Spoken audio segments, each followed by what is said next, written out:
एक बार प्रेम से बोलिए श्री सद्गुरु भगवान की, बोलिए भक्त भगवान की। प्रसंग का शीर्षक है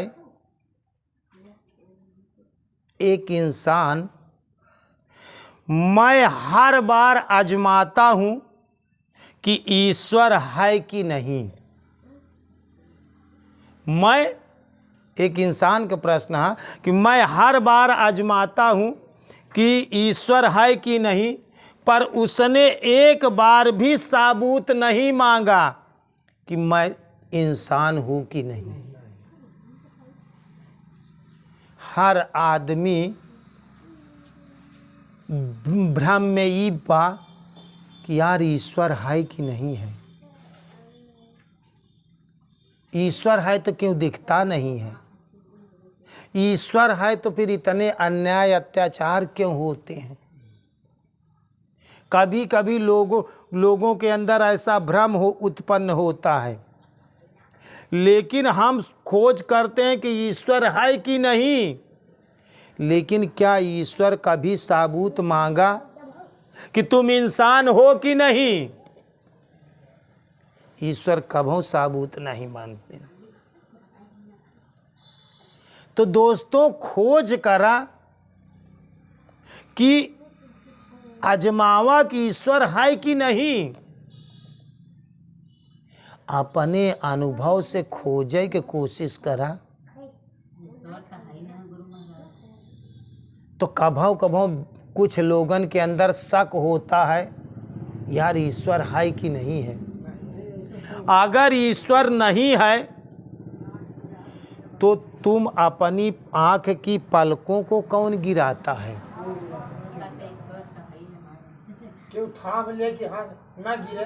क्या अभी तुम्हें बोला जाए कि 1 मिनट अपनी आंख की पलक रोक लीजिए, क्या रोक सकते हो? इतना छोटा सा काम है, मात्र इतना छोटा सा काम तुम्हारे बस का नहीं है। इतना छोटा सा काम तो कोई शक्ति है जो इसको बना करके इसी में रमण करती है। जैसे हमने कभी कभी बताया, एक सेब को ले लीजिए और सेब में देखिए उसके चाकू से आप चीरेंगे तो उसमें सांवला सांवला बीज है। जो उस सेब को बनाया है वह उसी के अंदर बैठा हुआ है। एक बीज बनाता है, बीज बो दीजिए, जड़ होगी, डार होगी, पाला होगी, पाता होगी, फूल होगा, फल होगा, और फल में फिर वो बीज आएगा। चाहे पपीता का ले लीजिए, चाहे नींबू का ले लीजिए, आम का ले लीजिए, अंगूर का ले लीजिए, सेब का ले लीजिए। जिसने उसको बनाया है वह उसी के बीचों बीच बैठा हुआ है, और जिसने इसको बनाया है वह भी इसी के बीचों बीच बैठा हुआ है, वो भी इसी के अंदर है। तो हर इंसान कभी कभी सोचता है, समझता है कि ईश्वर है कि नहीं। लेकिन दोस्तों, खोज करिए, उसने थोड़ी सी आपको बुद्धि विवेक दिया है। चलिए, अगर मान लीजिए आप जीवित अवस्था में अपनी सांस को, मान लीजिए आप जागते हुए अपनी सांस को चला रहे हैं, लेकिन जब आप सो जाते हैं तब कौन सांस को चलाता है? अगर ईश्वर नहीं है कि फिर सांस बाहर और भीतर कौन करता? चलिए मान लीजिए जागते समय माना कि तुम सांस को बाहर और भीतर कर रहे हो, जागत की। हाँ। लेकिन फिर भी ये नहीं है, लेकिन फिर भी हम मान लेते हैं। हाँ। लेकिन जब तुम सो जाते हो, तुम्हारे शरीर की शुद्ध बुद्ध नहीं, हाँ, तो कैसे हाथ पैर की शुद्ध बुद्ध नहीं, कपड़े की शुद्ध बुद्ध नहीं, फिर सांसों को कौन चलाता है? सोए की बात सोने के बाद कौन चलाता है? तो वही शक्ति है जो तुम्हारे अंदर है, वही आपके सांसों को अप डाउन करती है। तो इंसान हर बार आजमाता है कि ईश्वर है कि नहीं। वो लौट करके सबसे पहले अपने पर वापस आए, अपनी पलकों से ज्ञान करे कि ईश्वर है कि नहीं। यदि हमारी पलकें ऊपर 1 मिनट के लिए पलक रोक दीजिए, 2 मिनट के लिए तुम्हें रोक दिया जाए तो बस की नहीं है कि पलकें गिर जाए। रुक नहीं सकता। एक बच्चा स्कूल नहीं जाता है, लेकिन वो बाड़ी से जो बोलता, अभी स्कूल नहीं गया, लगभग 4-5 साल तक स्कूल नहीं जाता बच्चा, लेकिन हर अक्षर को वो बोलने जान लेता है।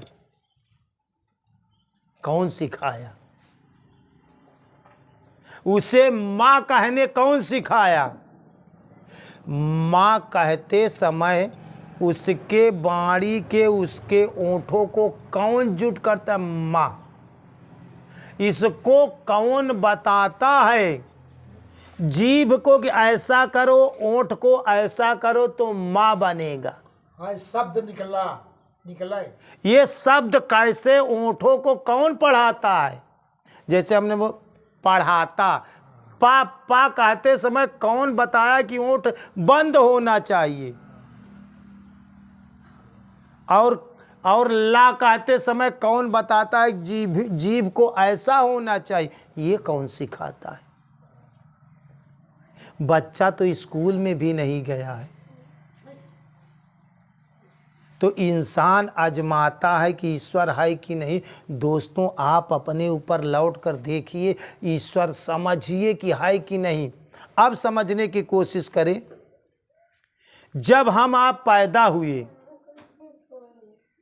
तो आँख के ये बाल, एका का बोला थे भाव, एका बोला थे पुतरी, आँख की पुतली, पलक, ये पैदा होते समय ही थी। लेकिन हम सब अन्न पानी खाते हैं, मूंछ का बाल बड़ा हो जाता है, दाढ़ी का बाल बड़ा हो जाता है और सर का बाल बड़ा हो जाता, लेकिन ये बाल अये पुतरी ये क्यों नहीं बढ़ती? हाँ, नए बढ़ती है, नए कुछ बढ़ती। भगवान उसको वैसे आज दाढ़ी बनाए, कल बढ़ जाएगी, सुबह देखेंगे तो। अगर ईश्वर है नहीं तो ये करता कौन है? शरीर में, हाथ में बार जन्मते समय है, आज तक उसी तरह से पड़े हुए हाथ में बाल। लेकिन जो चीज़ खाते हो वो पूरे शरीर में लगता है ना। जो पौष्टिक खाते हो, जो चीज़ें खाते हैं, तो क्या सर के बाल बढ़ना चाहिए, दाढ़ी के बाल बढ़ना चाहिए, और ये आँख के बाल क्यों नहीं बढ़ते? तो आप अनुभव कीजिए कि कोई शक्ति है। आप इससे समझिए कि ईश्वर है। यदि ईश्वर को आजमाना है तो आप अपने से ही आजमाइए दोस्तों। कौन सा आँख में ऐसा लेंस फिट किया है ईश्वर ने कि अगर आँख की एक पलक बंद कीजिए, पूरी दुनिया तुम्हें कुछ नहीं दिखेगा। कौन सी चीज़ें इसमें है कि ये आँख सारी चीज़ों को देख लेती है? कौन सी दिव्य शक्ति इसमें फिट किया गया? कान में कौन सी ऐसी शक्ति है जो सारे शब्दों को ये सुन लेता है? ये 5 ज्ञान इंद्रियां किसने दी? कोई शक्ति है ना। हम किसी फूल को लेते हैं, जब सांस बाहर आती है तब उसकी महक का पता नहीं चलता है। फूल को नाक से लगा लीजिए, लेकिन जब सांस अंदर खींचते हैं तो उनका खुशबू आता तो है। उसकी महक को वह बताता है। तो कोई चीज है इसके अंदर जानने वाला कि यह देखिए इसकी महक गंध है या दुर्गंध है या सुगंध है। तो कोई है इसके अंदर जो बताता है इसकी महक ऐसी है। दाल बनी बा कि बिगड़ी बा, कहन भैया देखे से ना पता लगी, लेकिन अगर सूंघ लेता सुगंध, हाँ कैसे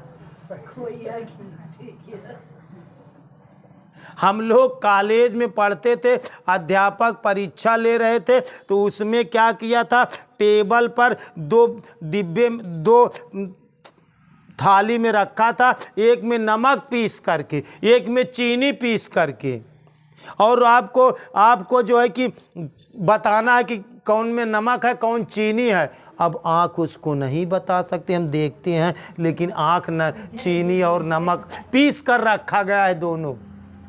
लेकिन अगर उसको चख कर जीभ को दिया और इसको चख करके जीभ को दिया, तो ये जीभ पट से बता दिया कि ये नमक है और ये चीनी है। ना कान बता पाई, ना आँख बता पाई, और नाक से उसे सूंघते हैं तो नाक भी नहीं बता पा रहा है कि ये नमक है कि उसमें कोई गंध दुर्गंध मिल ही नहीं रही है। लेकिन अगर उसको जीभ्या पर लगाओ तुरंत बता दी। तो कौन सी बताया कि ये नमक है और ये चीनी है, पीस कर रखा गया था। तो बिना चखे वो स्वाद जब तक, तो कोई शक्ति है जो तुम्हारे अंदर इसको बताती है, वही ईश्वर है। इंसान हर बार आजमाता है कि ईश्वर है कि नहीं। आप बाहर से कहीं आजमाने मत जाइए। आप यदि ईश्वर को आजमाना है, ईश्वर को समझना है, तो आप अपने ऊपर लौट कर आइए, खोजिए भगवान कि यहाँ तो बाल बनाया है और ये माथे पर क्यों बाल नहीं बनाया है, क्यों नहीं बनाया है। मूछ में वही शरीर 5 तत्वों को पुरुषों को होती है, वह 5 तत्वों को स्त्रियों को होती है। 21 तत्व इसके अंदर पुरुषों के अंदर और 21 तत्व स्त्रियों के अंदर पाए जाते, लेकिन ईश्वर ने उन्हें दाढ़ी मूछ नहीं बनाया। 5 तत्व 3 गुण उनकी शरीर भी है, अब 5 तत्व 3 गुण से पुरुषों की भी शरीर रची है, लेकिन उनके दाढ़ी और मूछ नहीं होते। तो कोई ऐसी शक्ति है जो ऐसा कार्य करती है। एक समय मैं दाढ़ी बना रहा था, और दाढ़ी बनाते समय हम कैंची से मूछ के अंदर बाल हो, ये नाक के अंदर भी बाल होते हैं। कभी कभी नाक के भी बाल बड़े बड़े हो जाते हैं तो बाहर आ जाते हैं, तो काट देती होगा कहीं। उसको कैंची से काटा जाता। तो सोचिए, नाक के अंदर बाहर बाल जाम गए, लेकिन नाक के ऊपर, लेकिन नाक के अंदर। तो कोई ऐसी शक्ति है, वही शक्ति वही ईश्वर है कि हम सांस लेते हैं तो कोई गर्दा जा करके इन बालों में रुक जाए, अंदर ना जाने पावे। तो यदि ईश्वर को आजमाना है तो आप अपने ऊपर लौट कर देखिए। यहां वो जरूरत समझता है, नाक के अंदर बार को रखा है। हर इंसान के अंदर नाक के अंदर बाल होते हैं, चाहे पुरुष हो चाहे स्त्री है, छोटे बड़े कुछ भी हो, लेकिन नाक के अंदर बाल होते हैं, लेकिन नाक के ऊपर नहीं होते। तो ईश्वर ने उसको जहाँ जरूरत समझा उसको उस स्थान पर लगाया है। तो यदि ईश्वर को आजमाना है कि ईश्वर है कि नहीं है, तो दोस्तों लौट करके, ईश्वर कभी नहीं आजमाता कि तुम इंसान हो कि नहीं हो। ईश्वर सब कुछ जानते हैं, लेकिन अगर तुम्हें ईश्वर को आजमाना है तो कहीं बाहर मत जाइए खोजने। संतों ने कहा मोको कहाँ खोज ढूंढे बंदे, मैं तो तेरे पास में। खोजी हो तुरंत मिल जाऊं पल भर की तलाश में। यदि ईश्वर को आजमाना है, ईश्वर को खोजना है, ईश्वर को समझना है तो अपने ऊपर समझिए, अपने तरफ लौट कर देखिए कि हमारे हाथ पांव ये शरीर क्या तुमने अपने से बनाया? ईश्वर बनाए। तुम आजमाते तो हो कि ईश्वर है कि नहीं, लेकिन क्या हाथ पांव अपने से बनाया? क्या गोरा काला आपने अपने से बनाया? मैंने एक आदमी से कहा तो कहा हमको तो हमारे माँ बाप ने बनाया। हम कहते चलो माँ बाप से पूछते हैं। उसके माँ बाप के पास ले गए और उनसे पूछा कि क्या इनके हाथ पांव शरीर कान नाक तुमने बनाया? माँ बाप को नहीं ना कर दे। हम पूछा कि क्या ये पेट में बच्चा जब था तो क्या तुम जान रही तो कि लड़की होगी कि लड़का? तो माँ कही कि मुझे कुछ भी नहीं पता था। तो हम कहा फिर तुमने इसको बनाया क्या कैसे? या किसी के बच्चा लूला हो जाता है, लंगड़ा हो जाता है, पंगुल हो जाता है, अंधा हो जाता है, तो क्या कोई माँ बाप चाहता है कि हमारा बच्चा अंधा पैदा हो? तो कोई शक्ति है जो इस काम को करती है। कौन माँ बाप चाहेगा कि हमारा बच्चा लूला लंगड़ा अंधा पैदा हो? लेकिन जो है कि होता है ऐसे। तो ईश्वर को आजमाना है, ईश्वर को समझना है तो लौटकर अपने ऊपर समझिए दोस्तों, अपने ऊपर खोज कीजिए। तो ईश्वर है दोस्तों। कहीं भी किसी भी एंगल से आप समझने की कोशिश करिए। लोग कहते हैं कि पति पत्नी बच्चे पैदा कर लेते हैं। हम पूछते हैं जिसको ईश्वर नहीं देता है वो पति पत्नी के बहुत लोग हैं जिनके बच्चे होते ही नहीं हैं। क्या उनकी शादी भी है, विवाह हुआ 5 तत्व की उनकी शरीर दोनों की है, लेकिन उनके बच्चे क्यों नहीं होते? जो अन्न पानी तुम खाते हो वही अन्न पानी वो भी खाते, उसी घर में रहते हैं। तो कोई शक्ति है न। तो आप इन सब एंगलों से ईश्वर को आजमाने की कोशिश करें। जितने एंगल हम बता रहे इनसे आप समझने की कोशिश करें। या तुम्हारे बस का हो या किसी के बस का हो, तो कोई आदमी काला उसकी शरीर काली बनी तो कोई काली शरीर पसंद करेगा? वो सोचेगा हमारे बस का होता तो हम भी गोरी शरीर बना लेते या अपनी मनचाही शरीर बना लेते। अच्छा तुम्हारे बस का हो, किसी के बस का है कि सर के बाल गिर जाए? हमारे बस का है? या आपके बस का ये नहीं कि बाल काले ही रहे?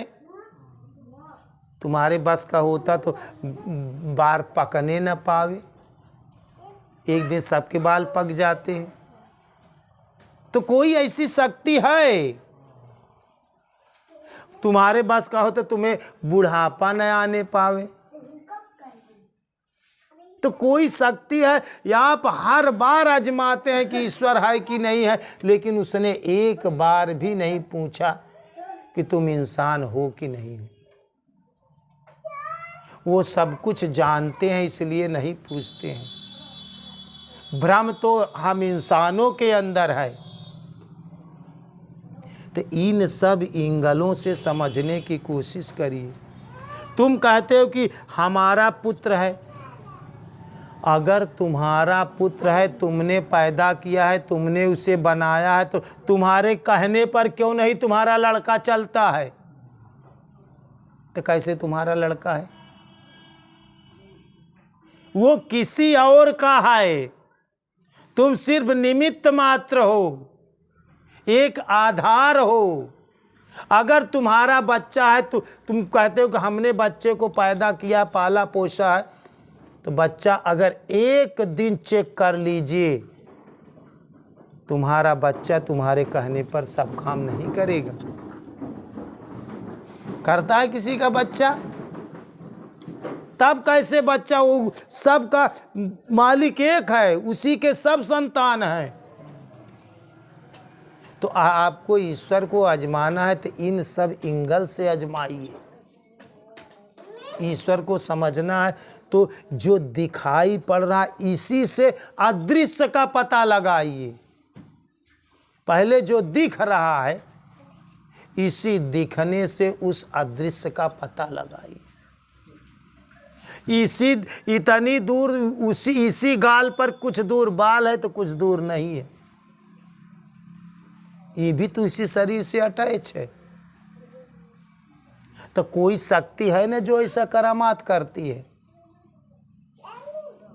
तो इंसान समझता है कि ईश्वर है कि नहीं है, लेकिन ध्यान रखिए दोस्तों, चाहे आप उसे ईश्वर कह करके नाम दे दीजिए, चाहे उसे कोई शक्ति कह करके पुकार लीजिए, लेकिन है, चाहे उसे भगवान कह लीजिए, ईश्वर कह लीजिए या कोई परम शक्ति कह लीजिए, जो इन सब का संचालन करती है, बनाती है। आज तक धरती पर यदि तुम जैसे हो तो तुम्हारा बच्चा तुम्हारे चेहरे का 2 कॉपी क्यों नहीं बनता? एक चेहरे का इंसान इस धरती पर किसी को नहीं पाओगे। आज तक आपने इस धरती पर एक किस्म का इंसान देखा? कितनी बड़ी जनसंख्या है देश में, लेकिन आपके कोंखी से पैदा होने वाला बेटी या बेटा क्या आपके चेहरे के पूरा पाता है? नहीं पाता है। वह कलाकार कितना अजीब है कि इतनी मूर्तियां बनाया है, लेकिन एक जैसे किसी भी इंसान के इतना चेहरा तो दोस्तों नहीं मिलता है। कभी आप अपने 2 कॉपी किसी के चेहरे को देखा? नहीं देखते। क्यों ऐसे किया है? अगर एक किस्म का हो तो यहाँ झगड़ा हो जाए, विवाद हो जाए। किसी की बीवी के एक चेहरे से मिल जाए तो संसार में झगड़ा खड़ा हो जाएगा कि नहीं? किसी का बेटा किसी के बेटे के एक चेहरे से मिल जाए तो विवाद खड़ा हो जाएगा कि नहीं खड़ा हो जाएगा? कितना समझदार ईश्वर है कि इतनी मूर्तियां बना, इतना इंसान बना, इतने बीवी बच्चे लड़के इतने, लेकिन एक किस्म का कोई आदमी नहीं दिखता। इतना बड़ा तो बात छोड़ दीजिए दोस्तों, बाबा इतना अंगूठा, इतना आज तक किसी को मिला? सब लोग आधार कार्ड पर अपना अंगूठा लगाते हैं, कोर्ट कचहरी में अपना अंगूठा देते हैं, बैंक में जाकर अंगूठा लगाते हैं। क्या इतना अंगूठा? कितने करोड़ असंख्य लोग हैं, लेकिन इतना किसी का नहीं मिलता दोस्तों। मिला अब तक? दूसरे को नहीं मिला तक है ना ईश्वर? इतना चीज आज तक मिला? नहीं मिला, कभी नहीं मिला दोस्त। सोचिए, इतना बड़ा चेहरा तो बात छोड़ दे, एक अंगूठा बराबर किसी का अंगूठा आज तक नहीं मिला इस धरती पर। तो ईश्वर है ना दोस्तों। आपको आजमाना है तो आप इसी में से समझिए। खून में खून मिल जाए कि दोस्तों है कि नहीं? ईश्वर अगर नहीं होता तो एक जैसे अंगूठा मिल जाता। कितने अंगूठे बने, कितने, तुम्हारा दायां बायां अंगूठा नहीं मिलेगा। एक इंसान का एक बार दायां अंगूठा लगा कर देख लीजिए, एक बार बायां अंगूठा लगा, उसी इंसान का दोनों आप अंगूठा लगा करके चेक करिए, दोनों अंगूठे एक किस्म के नहीं मिलेंगे। आपके अंगूठे दाया बाया में फर्क देखिएगा दोस्त। अपना न मिली तो थोड़े का बात छोड़ा, अपना ही न मिली तो कोई शक्ति है ना, उसी को दोस्तों ईश्वर कहते हैं। वो शक्ति निराकार में भी है और साकार में भी है। जितने रूप रंग बनाया है वो सब उसी में से तो निकाला है। वही परमात्मा निराकार में है और वही परमात्मा साकार में भी है। इंसान हर बार आजमाता है कि ईश्वर है कि नहीं है, लेकिन कभी उसने एक बार भी साबूत नहीं मांगा कि तुम इंसान हो कि नहीं जानवर हो। उसने कभी प्रमाण नहीं मांगा। और हर आदमी प्रमाण मांगता, ईश्वर हो तो मुझे दिखाओ, ईश्वर हो तो मुझे दिखाओ। तो ईश्वर एहसास करने की चीज है, ईश्वर महसूस करने की चीज है, ईश्वर समझने की चीज है, ईश्वर आँखी से दिखने की। ये आँख माया की चीज प्रकृति को देखने के लिए बनी है, ना कि ईश्वर को देखने के लिए आँखें बनी हुई है। इसलिए अर्जुन को कृष्ण ने दिव्य दृष्टि दिया था, तब उसने उस ईश्वर को देख पाया। ईश्वर के देखने के लिए दिव्य दृष्टि की जरूरत होती है, जिसे कहा जाता तीसरा नेत्र से देखा जा सकता है। वेद व्यास ने संजय को दिव्य दृष्टि दिया था, तो महाभारत की सारी कथा जो है कि सुनाते थे, जो है कि वो दिव्य दृष्टि किसने दिया था? वेद व्यास ने संजय को दिया था, और उतने दिन के लिए दिया था जितने दिन तक युद्ध चला। धृतराष्ट्र को युद्ध की सारी कहानियां संजय बताता था। तो कभी भी आपके अंदर ये प्रश्न उठता है या किसी के अंदर प्रश्न उठता है कि ईश्वर है कि नहीं है दोस्तों, तो इन बातों से आप समझिए, अपने ऊपर समझ करके टटोलिए, अनुभव करिए कि हमारे दो अंगूठे हैं, कभी नहीं मिलते। तो कौन सी शक्ति? दुनिया के इतने अंगूठे हैं, कभी नहीं मिलते दोस्तों। तो कोई शक्ति है, कोई ईश्वर है, कोई भगवान है जो ये सब करता है। तो इसलिए आज से आप लोग बिंदास हो जाइए। ईश्वर को समझने के लिए अपने पास से समझिए, ईश्वर को जानने के लिए अपने से जानिए दोस्तों। ईश्वर है, चाहे आप उसे ईश्वर कह लीजिए, कोई शक्ति दे दीजिए, कोई नाम दे दीजिए, वह है। इसलिए सब ये सारी घटनाएं, और क्योंकि इस पूरी सृष्टि का संचालन करने वाला कोई है, कोई बनाने वाला, कोई रचयिता है, उसी को ईश्वर कहते हैं दोस्त।